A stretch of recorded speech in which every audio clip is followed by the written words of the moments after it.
அவனுக்கு வேலை எதுவும் இல்ல. He didn't have a job. சரியாவும் படிக்கவும் இல்ல. He didn't study well either.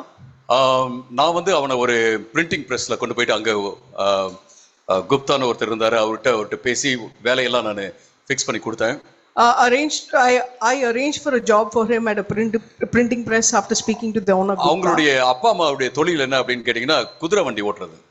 His parents used to drive a horse cart. அவங்க வீட்டுக்கு போகும்போதே முன்னாடி ரெண்டு குதிரைங்க நின்னுட்டே இருக்கும். If you ever go to his house, there would be two horses standing in front of their house. So அவங்க அப்பா அம்மா கிட்டே சொன்னேன், அவனை திட்டாதீங்க, விட்டுருங்க, ஒரு வேலை இப்போ கிடைச்சிருக்கு, ஆனால் ஒரு வாரத்துக்கு அப்புறம் வேலையில் வந்து சேர்ந்துக்க சொல்லியிருக்காங்க. இப்போ நான் டெல்லி போகிறேன், ஒரு கான்ஃபரன்ஸுக்காக நான் போகிறேன், போயிட்டு நான் வந்ததுக்கப்புறம் நான் நினைச்சேன் உங்க வீட்டுக்கு வரேன் அப்படின்னு நான் சொல்லியிருந்தேன். So I told his parents, don't scold him. He's got a job where he has to join a week later. I'm going to Delhi for a conference, after which I'll come and visit you.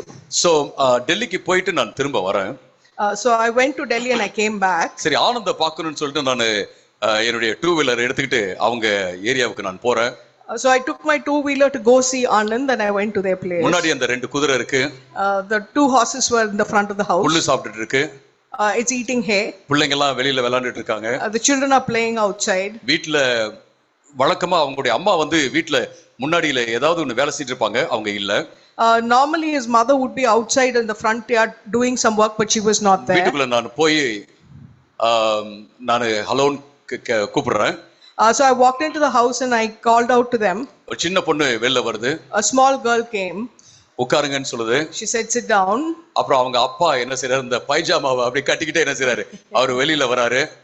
Then his father, as he was wearing his pajama, came out. வந்து ராம்ஜி அப்படின்றாரு. So he said hello. அப்படின்னு சொல்லிட்டு அவர் வந்து அவரு உட்கார்றாரு. So he also came and sat down. சரி, நான் பேசுறேன். அவங்க அம்மா வராங்க, சாய் குடிக்கிறீங்களான்னு கேக்குறாங்க. Then his mother came and she said, will you have some tea? இல்ல வேண்டாம், இப்பதான் பிரேக்ஃபாஸ்ட் சாப்பிட்டேன் அப்படின்னு நான் சொல்றேன். So I said no, I just had my breakfast. இல்ல ஆனந்த பார்த்துட்டு உங்களையும் பார்த்துட்டு போலாம் அப்படின்னு, ஏன்னா இப்ப அடுத்த வாரம் வேலையில சேர்றாப்ல இல்லையா அப்படின்னு நான் சொன்னேன். So I said I just came to see you and Anand as he's going to be joining work next week. அப்படின்னு பேசிட்டே நான் மேல அப்படியே நான் பாக்குறேன், சோத்துல பாத்தீங்கன்னா ஒரு போட்டோ தொங்குது, அது ஆனந்தோடைய போட்டோ, அங்க மாலை போட்டிருக்காங்க. As I was speaking to them, I looked up on the wall and I saw Anand's photo there with a garland on it. அப்படியே நான் எந்திரிச்சு நின்னுட்டேன். I got up and stood. எனக்கு ஒண்ணுமே புரியல. I couldn't understand. அப்புறம் அவங்க அப்பாவும் எந்திரிச்சு நின்னுட்டாரு. Then his father also stood up. Sir, அவன் வந்து தற்கொலை பண்ணிக்கிட்டான். The father said he committed suicide. நான் யார்கிட்ட இருந்து எதுமே நான் எதிர்பார்க்கல. I didn't expect anything from anyone. இந்த உலகத்துல இருந்து நான் எதையும் எதிர்பார்க்கல. I didn't expect anything from the world. நான் உங்ககிட்ட இருந்து எதுவும் எதிர்பார்க்கல. I didn't expect anything from you. அப்படி சொல்லி எழுதி வச்சிட்டு அவன் தற்கொலை பண்ணிட்டான். He wrote all this and he committed suicide. நான் எவ்வளவோ அவன்கிட்ட நான் சொன்னேன். I spoke a lot to him. நீ வந்து hope அப்படினு ஒண்ண நீ விட்றாத, நம்பிக்கை அப்படிங்கறத நீ விட்றாத அப்படி நான் சொன்னேன். I told him never give up hope. எதிர்பார்ப்ப நீ விட்றாத, ஆண்டவர்ட்ட இருந்து நீ எதிர்பாரு. I said don't forget to expect from the Lord. மனுஷங்கிட்ட இருந்து எதிர்பார்த்த அப்படினா அது உனக்கு கிடைக்காம போகலாம். If you expect from people, maybe you won't get it. ஆனா ஆண்டவர்ட்ட இருந்து எதிர்பார்த்த அப்படினா நிச்சயமா கிடைக்கும். But when you expect from the Lord, you will definitely get it. இன்னைக்கு நான் உங்களோட பகிர்ந்து கொள்ளும் செய்தியுடைய தலைப்பு என்ன அப்படினா, your expectation empowers you. உங்களுடைய எதிர்பார்ப்பு உங்களுக்கு வல்லமையை தரும். எத்தனை பேர் ஆண்டவர்ட்ட இருந்து பெரிய காரியத்தை எதிர்பார்க்கறீங்க? How many of you expect great things from God? William carry அப்படிங்கிற ஃபாதர் ஆஃப் மாடர்ன் மிஷன்ஸ் அப்படின்னு சொல்லுவாங்க. அவர் என்ன சொன்னார் அப்படின்னா, attempt great things for God and expect great things from God. அவர் என்ன சொன்னார்னா, வில்லியம் கேரி அப்படிங்கிற மாடர்ன் மிஷன்ஸுக்கே பிதா அப்படின்னு சொல்லலாம். அவர் சொன்னது என்ன அப்படின்னா, நீங்க ஆண்டவருக்காக பெரிய காரியங்களை முயற்சி பண்ணுங்கள், ஆண்டவரிடத்திலிருந்து பெரிய காரியங்களை எதிர்பாருங்கள்.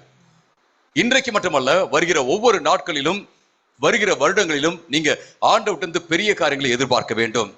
So not only today but in the years to come, you need to expect great things from God. அந்த எக்ஸ்பெக்டேஷன், அந்த ஹோப், அந்த நம்பிக்கை, அந்த எதிர்பார்ப்பு நம்ம நிச்சயமாக பலப்படுத்தும் என்பதுல எந்த சந்தேகமும் இல்லை. That expectation and hope will definitely empower you and there's no doubt about that. Placebo அப்படின்னு சொல்லுவாங்க. அதாவது மருந்து இல்ல, ஆனா அது எஃபெக்டான ஒரு பொருள். There is a placebo where it's not a medicine but it has effect. For example, எனக்கு 23 வயசுல பாத்தீங்கன்னா நிறைய பரு இருக்கும்.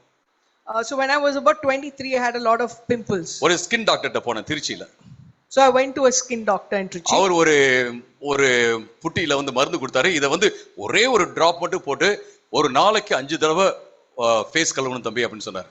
So he said, he gave me a liquid and he said, use only 1 drop, but wash your face about 5 times a day. சரி, நானும் போயிட்டு அதை அப்படியே நான் பண்ணேன். So I also followed his instructions. ஆனா அந்த பிம்பிள்ஸ் எல்லாம் போயிரும்ன்றதை எதிர்பார்த்துக்கிட்டே இருக்கிறேன். And I was expecting that the pimples will go.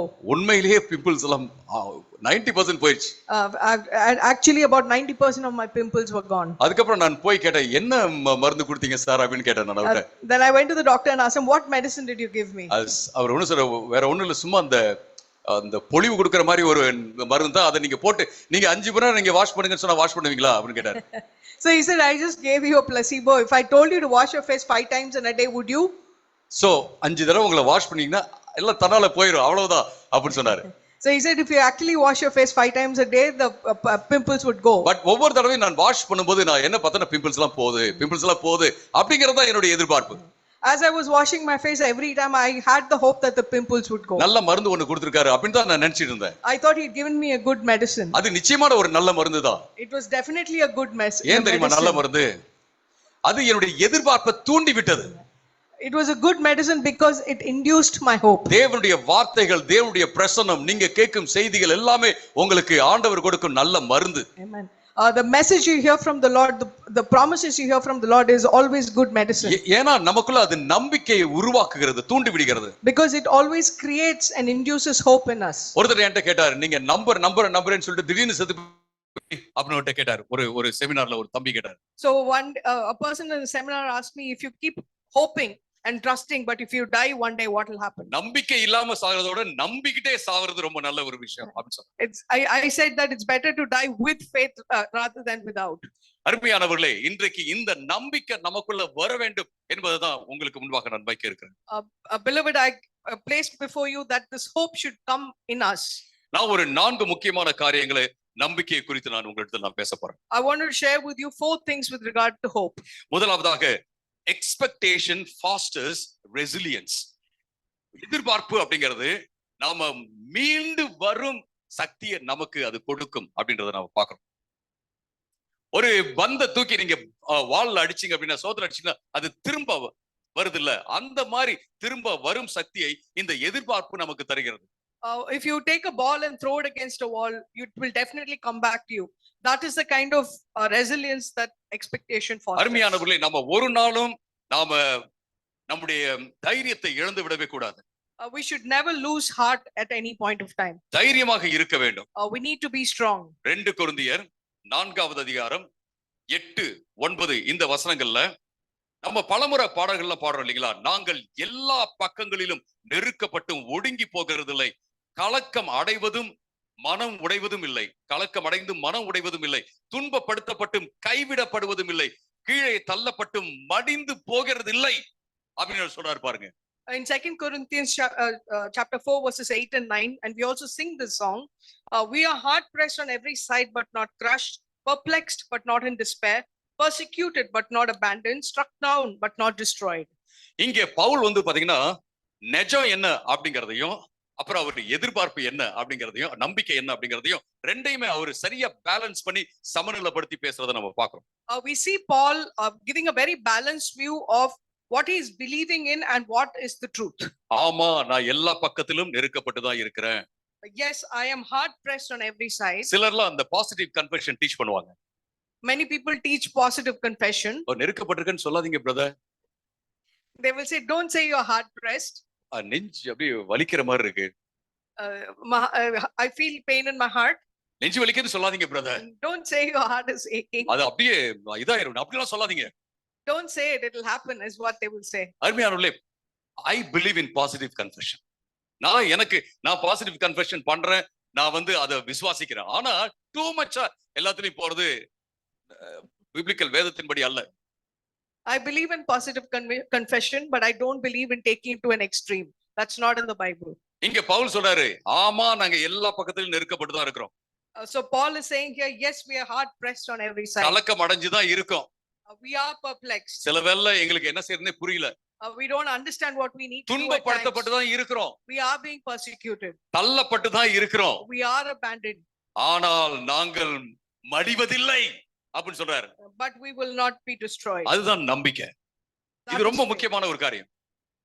That is அருமையான faith and that's important. அது மட்டுமல்ல, 2 கொரிந்தியர் 4வது அதிகாரத்திலே 16ல இருந்து 18 வரைக்கும் நீங்க வாசிச்சு பாத்தீங்க அப்படின்னா, எனவே நாங்கள் சோர்ந்து போகிறதில்லை, எங்களுடைய புறம்பான மனிதன் அழிந்தாலும் உள்ளான மனிதன் நாளுக்கு நாள் புதிதாக்கப்படுகிறான், மேலும் காணப்படுகிறவைகளை இல்லை காணாதவைகளை நோக்கி இருக்கிற நமக்கு அதிசீக்கிரத்தில் நீங்கி போகும் லேசான நம்முடைய உபத்திரவம் மிகவும் அதிகமான நித்திய கன மகிமை உண்டாக்குகிறது. ஏனென்றால் காணப்படுகிறவைகள் தற்காலிகமானவைகள், காணப்படாதவைகளோ நித்தியமானவைகள். இங்க அவர் சொல்றாரு, நாங்க சோர்ந்து போகிறது இல்ல.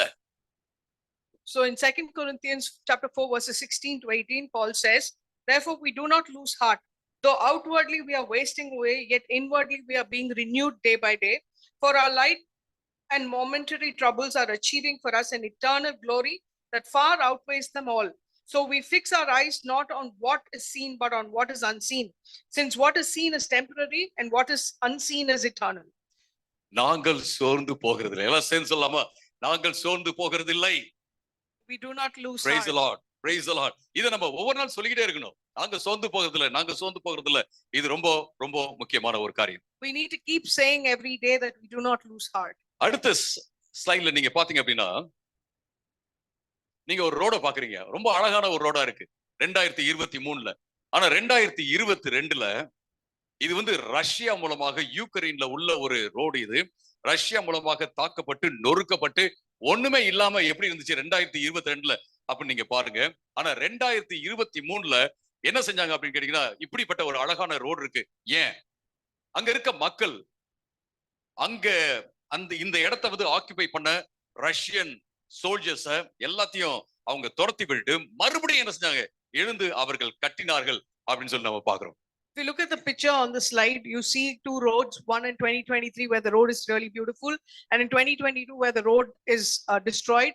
It was actually a city in Ukraine where the Russian troops had attacked them, but the people in Ukraine pushed away the Russian soldiers and then rebuilt that road. நாம ரீபில்ட் பண்ணிக்கிட்டே இருக்கணும். We need to continue to rebuild. நீங்க உங்களை rebuild பண்ணணும், உங்களை நீங்க கட்டிக்கொண்டே இருக்கணும். மறுபடியும் நீதிமான் 7 முறை விழுந்தாலும் எந்திரிப்பான்னு பைபிள் சொல்லுது. ஹalleluya, praise the Lord. You need to keep rebuilding yourself. The Bible says the righteous would rise up 7 times even if he falls. ஒரே மாசத்துல அங்க உள்ள ஆட்கள் எல்லாம் அவங்க துரத்தி விட்டுட்டு அவங்க ரீபில்ட் பண்ண ஆரம்பிச்சிட்டாங்க அப்படின்னு சொல்லி நம்ம பார்க்கணும். We see that in 1 month the people chased away the Russian soldiers and started rebuilding this. மறுபடியும் கட்டி எழுப்புவதற்கு, மீண்டு வருவதற்கு ஒரு நல்ல காலத்துல நாம தேடிட்டே இருக்க தேவையில்லை. நல்ல காலம் இன்னைக்கு தான். We don't need to keep looking out for a good time to rebuild. That good time is right now. ஏன்னா நமக்கு எல்லா நாளுமே நல்ல நாள் தான். Because for us every day is a good எல்லா day. நேரமும் நல்ல நேரம் தான். Every time is a good time. இன்னைக்கு நம்ம ஒரு முடிவு பண்ணோம், I have to bounce back. நான் வந்து திரும்ப வர வேண்டும் அப்படிங்கிற அந்த ஒரு நோக்கம் நமக்குள்ள இருப்பது மிக மிக முக்கியமான ஒரு காரியம். அடுத்தது, எக்ஸ்பெக்டேஷன் ஸ்ட்ரெங்தன்ஸ் ஃபெய்த். எதிர்பார்ப்பு என்பது விசுவாசத்தை பலப்படுத்தும். எத்தனை பேர் விசுவாசிக்கிறீங்க ஒரு நாள் இந்தியாவுல பல கோடி மக்கள், அதாவது நான் பொலிட்டிக்கலா நான் சொல்லல, பட் இந்தியா முழுவதுமாக ஆண்டவர்ட்ட வரும் எத்தனை பேர் எதிர்பார்க்கிறீங்க? Praise How the many Lord. of you believe that the entire population in India will come to the Lord? ரிலிஜியஸ்லி கிடையாது, டாமினேட் பண்றதுக்காக கிடையாது, உண்மையிலேயே சீடர்களாக, தேவனுடைய சீடர், இயேசுடைய சீடர்களாக நிச்சயமா வரும் அப்படின்னு சொல்லிட்டு நாம எதிர்பார்க்கிறோம், விசுவாசிக்கிறோம். ஒருவேளை நாம கடந்து போயிட்டாலும் இந்தியா நிச்சயமாக வரும். ஆமென், ஹalleluya, praise the Lord. Not talking religiously, but the relationship. And I believe that even if we are not there, India will come to the Lord at one point of time. இந்த எதிர்பார்ப்பு நம்முடைய விசுவாசத்தை வந்து பலப்படுத்திக்கிட்டே இருக்கும். This expectation will keep strengthening our faith repeatedly. இதே போலதான் நம்முடைய தனிப்பட்ட வாழ்க்கையில, நம்முடைய வியாபாரத்துல, தொழில்ல, வேலையில, படிப்புல, ஒவ்வொரு காரியத்திலும் இது நடக்கும் அப்படிங்கிற அந்த நம்பிக்கையோட நம்ம ஆண்டவரை விசுவாசித்து செல்ல வேண்டும் அருமையானவர்களே. In the same way, we should also have this expectation that the Lord will do things for us in every area of our life. நீங்க மார்க் 5வது அதிகாரம் 25ல இருந்து 34 வரைக்கும் வாசிச்சீங்கன்னா, மார்க் 5:25ல இருந்து 34 வரைக்கும் அங்க இரத்த போக்குள்ள ஒரு பெண்ணை நம்ம பார்க்கிறோம். If you read Mark chapter 5 verses 25 to 34, we see the woman with the issue of blood. அவ வந்து இயேசு கிறிஸ்துவுடைய அங்கியினுடைய நுனியாவது தொட்டா எனக்கு சுகம் கிடைக்கும் அப்படின்னு சொல்லிட்டு சொல்லிக்கிட்டே போனா அப்படின்னு அந்த இடத்துல வசனம் சொல்றதை நம்ம பார்க்கிறோம். We see in the scripture that she says, if only I can touch the hem of his garment, is what she's repeatedly telling herself. நீங்க என்னத்தை சொல்லிக்கிட்டே நீங்க உங்க வேலைக்கு போறீங்க, என்னத்தை சொல்லிக்கிட்டே உங்க வியாபாரத்துக்கு போறீங்க, என்னத்தை சொல்லிக்கிட்டே உங்களுடைய படிப்புக்கு நீங்க போறீங்க, யோசித்து பாருங்க. Think about what you are telling yourself as you go to college or you go to work. நம்ம எல்லோரும் ஜெபத்துல கடைசியில பாத்தீங்கன்னா, என் ஆத்துமாவே கர்த்தரை ஸ்தோத்திரி, என் முழு உள்ளமே அவருடைய பரிசுத்த நாமத்தை ஸ்தோத்திரி அப்படின்னு நம்ம சொல்றோம் இல்லைங்களா? We most of us say at the end of our prayer, bless the Lord, oh my soul, is it not? இது ஆக்சுவலா நம்மள பார்த்து சொல்ற ஒரு வசனம். It's actually a verse that we tell ourselves. நம்மள பார்த்தே பேசிக்கிற ஒரு செல்ஃப் டாக், சுய பேச்சு அப்படி நம்ம சொல்லலாம். It's actually something that we're telling ourselves as a self talk. அததான் இந்த பெண் செய்தாள். This is what this lady was doing. இயேசுவுடைய அங்கியுடைய நுனியை தொட்டனா நிச்சயமா எனக்கு சுகம் கிடைக்கும், சுகம் கிடைக்கும்னு சொல்லிக்கிட்டே போறா. She's telling herself repeatedly, if I just touch the hem of his garment, I will be healed. யாருமே தடை பண்ண முடியவே இல்ல. Nobody could stop her. அருமையானவர்களே, உங்க மோட்டிவேட்டர், உங்களை ஊக்கப்படுத்துற ஆளு யார் அப்படின்னா, நிச்சயமா கடவுள், தேவன், இயேசு, பரிசுத்த ஆவியார் நிச்சயமா சொல்லலாம், நீங்க தான். The one person who motivates you first is yourself. நீங்க உங்களை மோட்டிவேட் பண்ணிக்கணும். உங்களை பார்த்து வெரி குட், பரவாயில்ல, நீ போயிட்டே இரு, விழுந்தாலே எந்திரிச்சு போ, மற்றவங்களை நீ பார்க்காத, நீ போ அப்படின்னு உங்களை பார்த்து நீங்களே சொல்லிக்கணும். You should be motivating yourself. Even if you fall, you should say, no, get up and go. You should be the one motivating yourself. எபிரேயர் 11:6 இப்படியாக வாசிக்கிறோம், விசுவாசம் இல்லாமல் தேவனை பிரியப்படுத்துவது கூடாத காரியம். In Hebrews chapter 11 verse 6 we say, and without faith it is impossible to please God. யாரெல்லாம் அவர்கிட்ட வராங்களோ அவங்க தேவன் இருக்கிறார் என்பதையும் அவரை தேடுகிறவர்களுக்கு அவர் பலன் அளிக்கிறார் என்பதையும் விசுவாசிக்க வேண்டும். Because anyone who comes to him must believe that he exists and that he rewards those who earnestly seek him. தேவன் இருக்கிறார் அப்படிங்கறத நம்புறது மட்டுமல்ல, தேவன் நிச்சயமாக பலன் தருவார் அப்படிங்கறதையும் நம்பணும். It's not enough to just believe that he exists, but it also is important that we know that he will reward those who earnestly seek him. பிசாசும் விசுவாசிக்குது, இயேசு இருக்கிறார், ஆண்டவர் இருக்கிறார்னு சொல்லி. Satan also believes that Jesus is there. ஆனா can you go beyond that? நிச்சயமா நான் ஜெபிக்கிற ஜெபங்களுக்கு பலன் தருவார். If we go beyond that, we will believe that he will answer our prayers. என்னுடைய நம்பிக்கை வீணாகாது, அது நிச்சயமாக நடக்கும். Our faith will not be in vain, it will definitely happen. என்னுடைய எதிர்பார்ப்பு நிறைவேறும். My expectation will be fulfilled. ஆண்டவருடைய சித்தத்தோட நான் கலந்து இருக்கிறேன், இணைஞ்சிருக்கிறேன், அவர் நல்லதையே எனக்கு செய்வார். If I am connected to the will of the Lord, I know he will do the best for me. இப்படிப்பட்ட ஒரு எதிர்பார்ப்பு, நம்பிக்கை நமக்குள்ள எப்போதுமே இருப்பது மிக மிக முக்கியமான ஒரு காரியம். அருமையானவர்களே, This kind of an expectation and hope to be in us is very very important. நீங்க எத்தனை பேரு டைட் ரோப் வாக்கிங் பார்த்திருக்கீங்க? இது கைதில் நடக்கிறது நீங்க பார்த்திருக்கீங்க? How many of you have seen tightrope walking? ஒருத்தர் இந்த மாதிரி நடந்து போனார். So one man was walking on it. எல்லாரும் பயங்கரமா கை தட்டினாங்க. Everyone clapped for him. எல்லாரும் நீங்க தான் சார் சூப்பர் அப்படின்னு சொன்னாங்க. They said you are very super. அவர் அப்படியே சில நேரத்துல பாத்தீங்கன்னா அப்படி விழுகிற மாதிரி வரும், ஆனாலும் அப்படியே சேர்ந்துட்டார். At times it looks like he was going to fall, but he balanced and came to the end. எல்லாம் அந்த நியூஸ் ரிப்போர்ட்டர்ஸ் எல்லாம் வர்றாங்க, எப்படி சார் இத பண்ணீங்க, எப்படி பண்ணீங்க அப்படின்னு சொல்லி கேக்குறாங்க. So there were a lot of journalists who came and asked him, how did you do this? இன்னும் ஒரு ஸ்டண்ட், அதுக்கு அப்புறம் என்ன செய்றேன், நான் உங்ககிட்ட நான் பேசுறேன் அப்படின்னு அவர் சொல்லிட்டாரு. So he said, I will talk about this after I do one more stunt. இப்போ நான் என்ன பண்ண போறேன் அப்படின்னா, அவர் போய் நின்னுட்டு யாரெல்லாம் நான் உண்மையிலேயே எக்ஸலென்ட் சூப்பர் நினைக்கிறீங்களோ அவங்க என் தோள்ல நில்லுங்க அப்படின்னு சொன்னாரு. So he said, ஒரு ஆளு, யாரெல்லாம் கிடையாது, ஒரே ஒரு ஆளு. He said, any one person who feels that I'm really excellent, come and stand on my shoulders. யாருமே வரல. Nobody came. எல்லாம் சூப்பர் சூப்பர்னாங்க. Everyone said it was super. நீங்க தான் சார் எக்ஸலென்ட் அப்படினாங்க. They said you were most excellent. யாருமே வரல. But none of them came up. ஒரு சின்ன பையன் ஓடி வந்தா. But a little boy came running. டக்குனு ஜம்ப் பண்ணி அவர் தோள்ல உட்கார்ந்துட்டான். Jumped on his shoulders and sat down. அவர் நடக்க ஆரம்பிச்சிட்டாரு. He started walking on the rope. டபார்னு அப்படியே கொஞ்சம் ஆட்டம் தான். There was a little bit of imbalance, ஆனா அந்த பையன் எதுவும் பயப்படலாம் இல்ல, but the boy was not scared. அமைதியா உட்கார்ந்து இருக்கிறான். He was sitting very quietly. அப்புறம் வந்துட்டார், அடுத்த பாட்டு வந்துட்டார். And he came to the other end. இப்ப எல்லாரும் ஓடி போய் அந்த பையன் கிட்ட தான் கேக்குறாங்க, Everybody ran to the boy and asked, ஏய் நீ யாரு பையன், நீ எப்படி இதுல ஏறி போய் அவருடைய தோல்ல உட்கார்ந்த அப்படின்னு கேக்குறாங்க. said, whose son are you? How did you go and sit on his shoulder? அவன் சொல்றான், அவரு எங்க அப்பாங்க அப்படின்றான். He said, that's my dad. அவரு நடந்து ஒரு நாள் கீழே விழுந்ததே இல்ல அப்படின்னு சொல்றான். He's never fallen off when he was tied rope walking. நீங்களும் நானும் தேவனுடைய பிள்ளைகளாக இருக்கிறோம் அருமையானவர்களே. You and I are the children of God. நம்ம ஆண்டவரை குறித்து பாட்டு பாடுறோம். We sing to the Lord. ஆண்டவரே நீங்க எனக்கு அடைக்கலம், நீங்க எங்களுடைய பலன் அப்படிலாம் நம்ம சொல்றோம். We say you are my fortress and you are my strength. ஆனா அது அப்படியே வாழ்க்கையில பிராக்டிஸ் பண்ண கொண்டு வரணும் நீங்களும் நானும். But we need to bring it into practice in our everyday அவருடைய life. தோள்ல உட்கார்ந்து போறதுக்கு எத்தனை பேர் தயாரா இருக்கிறீங்க? How many of you are ready to sit on his shoulders and walk? இந்த எதிர்பார்ப்பு, நான் நிச்சயமா அவருடைய தோள்ல உட்கார்ந்து அப்படின்னா அக்கறை போய் சேர்ந்துருவேன், கீழே விழ போறது இல்ல அப்படிங்கிறது பாத்தீங்கன்னா நமக்கு விசுவாசத்தை ஊட்டும் என்பதுல எந்த சந்தேகமும் இல்ல. We will have the faith and hope that when we sit on his shoulders, we will reach the other side. இயேசு தண்ணீர்ல நடக்கிறத பார்த்துட்டு பேதுரு என்ன சொல்றார், நானும் நடக்கணும் ஆண்டவரேன்னு கேக்குறார். Peter, when he saw that Jesus was walking on water, he said, I will also walk on water. எதிர்பார்ப்பு, நானும் நடப்பேன், இயேசுவை பார்த்து நான் நடப்பேன் அப்படின்னு அவர் சொல்றார், அப்படின்னு நினைக்கிறார். அவருடைய எதிர்பார்ப்பை ஆண்டவர் வந்து கனப்படுத்துறதை நம்ம பார்க்கிறோம். We see the Lord ensuring that when Peter says he would walk on water, he allowed him to do that. எதிர்பார்க்கிறவங்க சும்மா கனவு கண்டு கொண்டிருக்க மாட்டாங்க.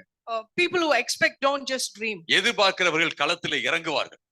Those who expect will get down. So you need to take a step of faith. நீங்க விசுவாசத்தின் படியை எடுத்து வைக்க வேண்டும். அது மிக முக்கியமான ஒரு காரியம். மூன்றாவது, expectation enhances emotional health. எதிர்பார்ப்பு என்பது உங்களுடைய உணர்வு பூர்வமான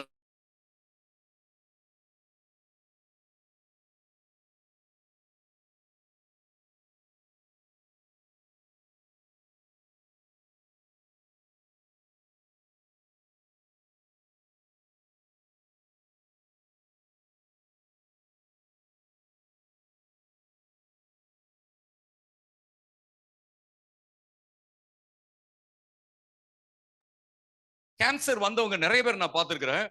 அவங்களுக்கு 2 வருஷம் கொடுத்திருப்பாரு டாக்டர், ஆனா 6 மாசத்திலே போயிடுவாங்க. ஏன்னா எதிர்பார்ப்பு இல்ல.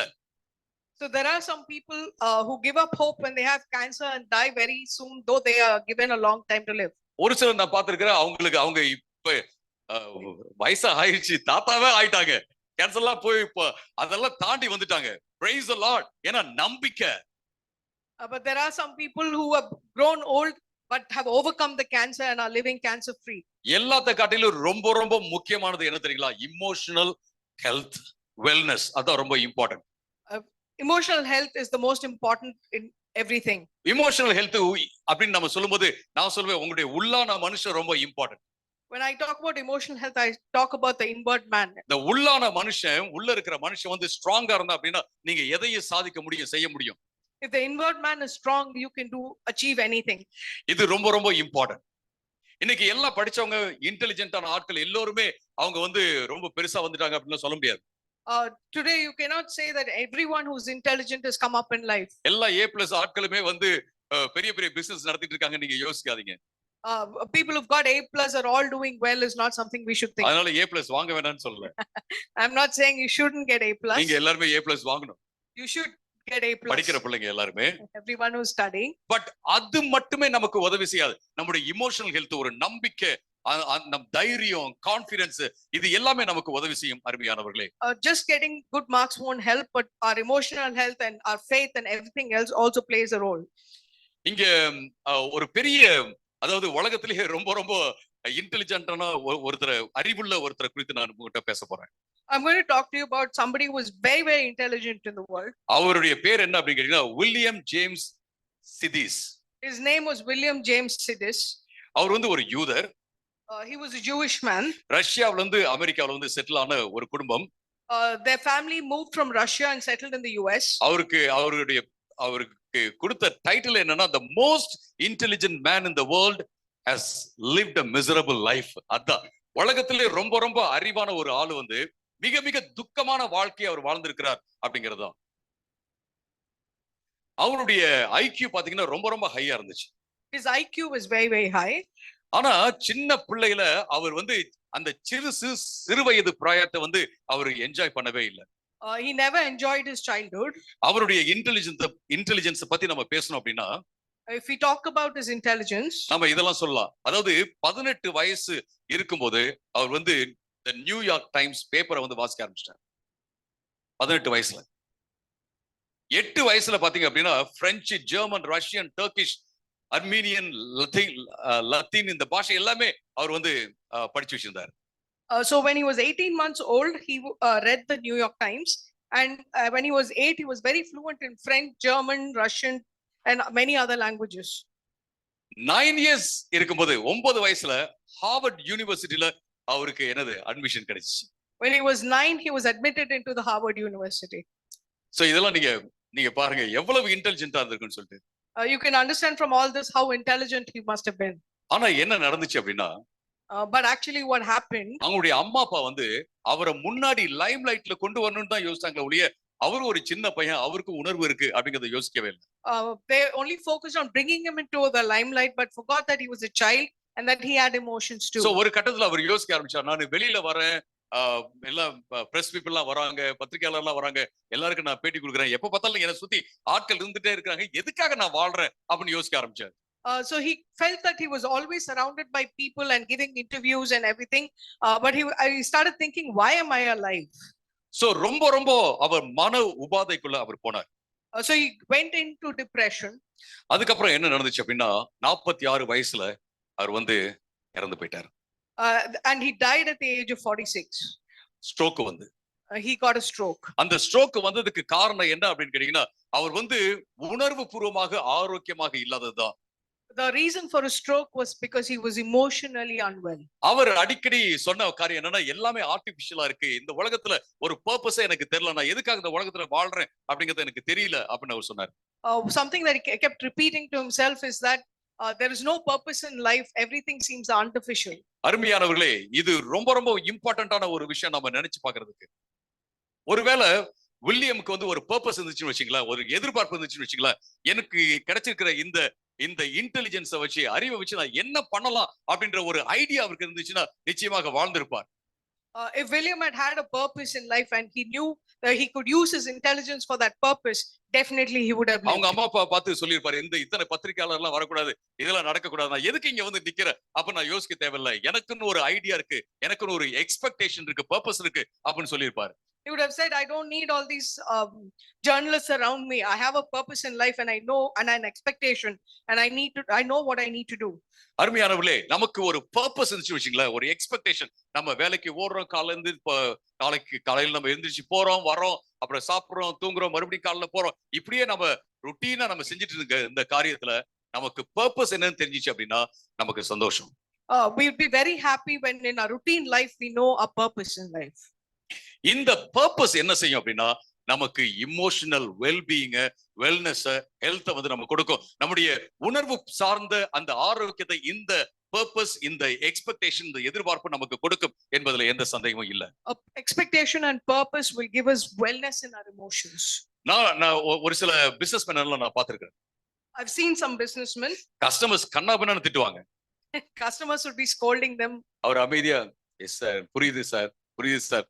நானும் யோசிப்பேன், இவ்வளவு பொறுமையா இருக்கிறாங்களே அப்படின்னு சொல்லிட்டு. They keep saying yes, yes, I understand, and I will keep thinking they're very patient. Business முடிஞ்சோன்னா thank you sir. After the business is over, they will say thank you. காசு வாங்கினோன்னா thank you sir. They'll get the money and say thank you. போயிட்டு வாங்க. And they'll say you can leave. ஏன்னா business நடக்கணும். Because business has to happen. கோவப்பட்டுக்கிட்டே இருந்தா business பண்ண முடியுங்களா? If you keep getting angry, can you do business? அவருக்கு ஒரு purpose இருக்கு. இந்த கஸ்டமர் என்ன பேசினாலும் சரி, you have to buy my product. என் ப்ராடக்ட்ட நீ வாங்கி தான் ஆகணும், என்ன வேணாலும் பேசு, நீ இதுக்கு இந்த கான்வர்சேஷனுக்கு அப்புறம் என் ப்ராடக்ட்ட வாங்கிற, நீ காசு கொடுக்குற, அதுக்கப்புறம் என்ன செய்ற, நீ வெளில போற. They have the purpose that they have to do business and sell their product and the other person has to buy. So they'll remain patient till the transaction is over and they leave. லைஃப்ல வந்து அதாவது ஒரு சாதாரண ஒரு example தரேன். வாழ்க்கையில நம்ம இதை அச்சீவ் பண்ணணும், இதை அடையணும் இந்த எதிர்பார்ப்பு இந்த நம்பிக்கை நமக்குள்ள இருந்துச்சு அப்படின்னா யாரு திட்டினாலும் இவங்க திட்டாங்களே அப்படின்னு சொல்லிட்டு ஒரு 2 ராத்திரி தூங்காமல இருக்கலாம் தேவையில்லை. எல்லாத்தையும் தூக்கி போடுங்க, நோ ப்ராப்ளம். இவங்க என்னை அவமானப்படுத்திட்டாங்க, இல்ல பரவாயில்ல, ஆண்டவர் பாத்துக்குவார், தூக்கி போடுங்க. உங்களுடைய பர்பஸ், உங்களுடைய எக்ஸ்பெக்டேஷன், அந்த எதிர்பார்ப்பு உங்களை உங்களுக்கு ஒரு நல்ல ஒரு அமைதியையும் ஒரு தைரியத்தையும் கொடுத்து கொண்டே இருக்க வேண்டும். Your expectation and purpose will always give you strength and to go on in life. நான்காவதாக, எக்ஸ்பெக்டேஷன் இன்ஸ்பயர்ஸ் அதர்ஸ். எதிர்பார்ப்பு மற்றவர்களை ஊக்குவிக்கும். நீங்க என்ன எதிர்பார்க்கறீங்க அப்படின்னு உங்களுக்கே தெரியல அப்படின்னா மற்றவங்களை பார்த்து எப்படி நீங்க உற்சாகமா இதை செய்யுங்கன்னு சொல்ல முடியும்? If you don't know what you're expecting, how can you inspire and motivate others? நான் மரத்துக்கு மேல இல்லாம கீழே உள்ளவங்களை எப்படி நான் தூக்க முடியும்? If I'm not on the tree, how can I pull others up? நீங்க செய்வீங்க அப்படின்னா மற்றவங்களையும் செய்ய வைக்க முடியும். If you achieve things, you can also help others to achieve. நான் இந்த ஊருக்கு வந்தபோது, when I first came to the city, ரொம்ப கஷ்டப்பட்டு இருந்தோம். we had a lot of trouble. So spoken English classes நடத்தி இருந்தோம். So I was conducting spoken English classes. அங்க பாத்தீங்க அப்படின்னா ஒரு பார்பர் வந்தாரு. So a barber came for the classes. So நான் கேட்டேன், பார்பர்னு சொல்ல, தம்பி நீங்க கத்துக்கிட்டு என்ன பண்ண போறீங்க அப்படின்னு கேட்டேன். So I asked him, what are you going to do after learning English? Sir நான் படிக்கல, 5வது தான் படிச்சிருக்கேன். So he said, I've not studied, I've only done up to 5th standard. முடி வெட்டுவேன், I cut hair, நல்லா சம்பாதிக்கிறேன், I earn well. என்னோட வைஃப் நல்லா படிச்சிருக்காங்க. My wife has studied well. அவங்க பெங்களூர். She's in Bangalore. பெங்களூர்ல பாத்தீங்கன்னா கத்திரிக்காய் விக்கிறவங்க கூட இங்கிலீஷ்ல தான் பேசுவாங்க. In Bangalore, ஏதோ உடைஞ்ச இங்கிலீஷ் ஏதோ பேசுவாங்க. Even vegetable vendors will speak in English. So அவங்க இங்கிலீஷ்ல பேசுறாங்க, நானும் பேசணும், அதுக்காக தான் அப்படினாரு. So he said, she speaks in English, so I also need to speak in English. ஏன்னா நான் இங்கிலீஷ் மீடியத்துல படிக்கல, நான் தமிழ் மீடியத்துல படிச்சு அப்புறம் இங்கிலீஷ் கத்துக்கிறதுனால இங்கிலீஷ் மீடியத்துல படிக்காதவங்களுக்கு என்ன பிரச்சனை இருக்குன்னு நல்லா எனக்கு தெரியும். So I studied in a Tamil medium, so I understand what problems people who studied in Tamil medium face when they're learning English. So அப்புறம் ஒருத்தவங்க இன்னும் நிறைய பேர் இருந்தாங்க. இந்த தம்பி எனக்கு ஞாபகத்துல இருக்காரு. So there were many other students, but this person I remember. நான் சொன்னேன், நான் இப்படிலாம் இருந்த தம்பி, நீங்களாவது ஒரு பெரிய சிட்டில இருக்கீங்க, நான் கிராமத்துல தான் இருந்தேன், நானே பேச முடியும்னா நீங்க பேச முடியும். So I told him, like, you're in a city of Bangalore, I was from a small village, and if I can speak so fluently, so can you. Simple past tense, present tense, future tense, present continuous tense. இது மட்டும் தான் நான் சொல்லி கொடுத்தேன். ஒரு மாசத்துல பேச ஆரம்பிச்சிட்டார். 100 hours of classes, but ஒரு மாசத்துல பேச ஆரம்பிச்சிட்டார். past tense, I came, அவ்வளவுதான். present tense, I come, I will come, I am coming, அவ்வளவுதான். இத மட்டுமே ஒரு சில வார்த்தை வச்சு பேசுங்க தம்பி அப்படின்னு சொன்னா பேச ஆரம்பிச்சிட்டார். அவர் சொன்னாரு, சார் நானும் செய்ய முடியும் சார், நானும் பேச முடியும் சார். இப்ப பேசிட்டு இருக்காரா என்னன்னு எனக்கு தெரியாது. Just after 100 classes, very simple English he was able to speak, but he was able to speak. I'm not sure if he's speaking now, but he was able to speak then. நானும் keyboard கிளாஸுக்கு போறேன். So I'm also going for keyboard classes. ஜனவரி 2வது வாரத்துல இருந்து. After the second week, from the second week of Jan. Try பண்ணி பார்க்கலாம் அப்படின்னு யோசிக்கிறேன். So I'm thinking I should try it. முடியும் நான் நினைக்கிறேன். I believe I can. அருமையானவர்களே, if I can do that, you can do that. நான் என்னால முடியும் அப்படின்னா உங்களால முடியும். பிலிப்பியர் 4:13 என்ன சொல்றாருன்னா, என்னை பலப்படுத்துகிற கிறிஸ்துவினாலே எல்லாவற்றையும் செய்ய எனக்கு பலன் உண்டு. In Philippians 4:13 we see, I can do all things through Christ who strengthens me. அந்த முழு பகுதியை வாசிச்சு பாத்தீங்கன்னா எவ்வளவு பவுல் எவ்வளவு கஷ்டப்பட்டார் அப்படிங்கறத சொல்றார். If you read that entire passage, you can see all the troubles that Paul was going through. இந்த கஷ்டத்தெல்லாம் நான் சகிச்சு ஊழியம் செய்ய முடியும் அப்படின்னா நீங்களும் கஷ்டங்கள் எல்லாம் சகிச்சு என்ன செய்ய முடியும், ஆண்டவருக்கு உண்மையா இருக்க முடியும் அப்படிங்கறத அவர் சொல்றார். He says, if I can overcome all these troubles, then so can you. என்னால முடியும்னு சொல்லுங்க. பெரிய காரியத்தை எதிர்பாருங்க. Say that you can do it and expect great things. கர்த்தர் நிச்சயமாக ஆசீர்வதிப்பார் என்பதிலே எந்த சந்தேகமும் கிடையவே கிடையாது. The Lord will definitely bless you. நமக்கு அந்த எக்ஸ்பெக்டேஷன் இருந்துகிட்டே இருக்கணும். We should keep expecting. அது போகவே கூடாது. It should never leave us. நம்பிக்கை நம்மள விட்டு போகவே கூடாது. We should never lose hope. புது வருஷத்துல நம்ம போகும்போது நாம அந்த நம்பிக்கையோட பெரிய எதிர்பார்ப்போட நீங்க போங்க. As you step into the new year, step in with faith and expectation. நாம எல்லாரும் எழுந்து நிற்கலாம். Let us all stand. ஜெபிப்போம். ஆண்டவர்ட்ட நீங்க சொல்ல போறீங்க, ஆண்டவரே எனக்கு ஒரு பெரிய எதிர்பார்ப்பு இருக்கு, பெரிய காரியத்தை உங்களிடத்துல இருந்து நான் எதிர்பார்க்கிறேன். ஏன்னா நீங்க பெரிய தேவன். பெரிய காரியத்தை எதிர்பார்க்கிற ஆண்டவரே. உங்களுடைய பலத்தை தாண்டி நீங்க ஒரு பெரிய காரியத்தை எதிர்பாருங்க. ஏன்னா ஆண்டவர் பெரியவராக இருக்கிறார். உங்களுடைய ஃபைனான்சியல் ஸ்ட்ரெங்க், உங்களுடைய இமோஷனல் ஸ்ட்ரெங்க், இதை தாண்டி ஆண்டவர்கிட்ட பெருசா நீங்க எதிர்பாருங்க. ஆண்டவர் பெரிய காரியத்தை வச்சிருக்கார், பெரிய திட்டத்தை வச்சிருக்கிறார். எதிர்பார்ப்பு நம்ம விட்டு போகவே கூடாது. நம்பிக்கை நம்மளை விட்டு போகவே கூடாது. Hallelujah. Thank you, Jesus. Thank you, Lord. நன்றி ஆண்டவரே. எத்தனை பேர் சொல்லுவீங்க, நான் ஆண்டவர்கிட்ட பெரிய காரியத்தை எதிர்பார்க்கிறேன்? கரங்களை உயர்த்தி காண்பிக்க முடியுமா? உங்களுக்காக நான் ஜெபம் பண்றேன். ஆண்டவர் இன்னைக்கு நம்மளோட பேசியிருக்கிறார். இன்னைக்கு முழுவதும் அவர் பேசுவார். வருகிற ஒவ்வொரு நாளும் புது வருஷத்தில் நம்மோட பேச போறார், பேசிக்கொண்டே இருப்பார். ஆண்டவரே, எங்க கைகளை உயர்த்தி நாங்க சொல்றோம், பெரிய காரியத்தை உங்ககிட்ட இருந்து நாங்க எதிர்பார்க்கிறோம். ஆண்டவரே, எங்க நம்பிக்கை வீண் போகாது அப்படிங்கிறது எங்களுக்கு நல்லா தெரியும். ஆண்டவரே, எங்களுடைய உணர்வுகள், எங்களுடைய உணர்ச்சிகள், எங்களுடைய சரீரம், எங்களுடைய அறிவு எல்லாத்தையும் உங்களுடைய கரத்துல வைக்கிறோம். எங்களுடைய பலம் எல்லாத்தையும் உங்களுடைய கரத்துல வைக்கிறோம். ஆண்டவரே, நீங்க எங்களை பயன்படுத்தும். ஆண்டவரே, எல்லாவற்றிலும் உங்களுடைய ராஜ்யத்தையும் உங்களுடைய நீதியையும் தேட எங்களுக்கு உதவி செய்யும். உங்களுடைய சித்தத்தை மட்டும் நாங்க செய்ய உதவி செய்யும். ஒருவேளை ஆண்டவரே நீங்க இது வேண்டான்னு சொன்னீங்கன்னாலும், நிச்சயமாக ஆண்டவர் வேணான்னு சொன்னார் அப்படின்னா பெரிய காரியத்தை எனக்காக வைத்திருக்கிறார், அதை காட்டிலும் பெரிய காரியத்தை வச்சிருக்கிறார் அப்படிங்கிற நம்பிக்கையோட உங்களோட சேர்ந்து நாங்க பயணம் செய்ய எங்களுக்கு உதவி செய்யும். எங்க ஒவ்வொருத்தரும் உடைய கருத்துல வைக்கிறோம். இயேசுவின் நாமத்துல வேண்டுகிறோம் பிதாவே, ஆமென். நம்முடைய கர்த்தராகிய இயேசு கிறிஸ்துவின் கிருபையும் பிதாவாகிய தேவனுடைய அன்பும் பரிசுத்த ஆவியானவருடைய அன்யோன்ய ஐக்கியமும் சமாதானமும் நம் அனைவரோடு கூட இப்பொழுதும் எப்பொழுதும் இருப்பதாக. ஆமென், ஆமென்.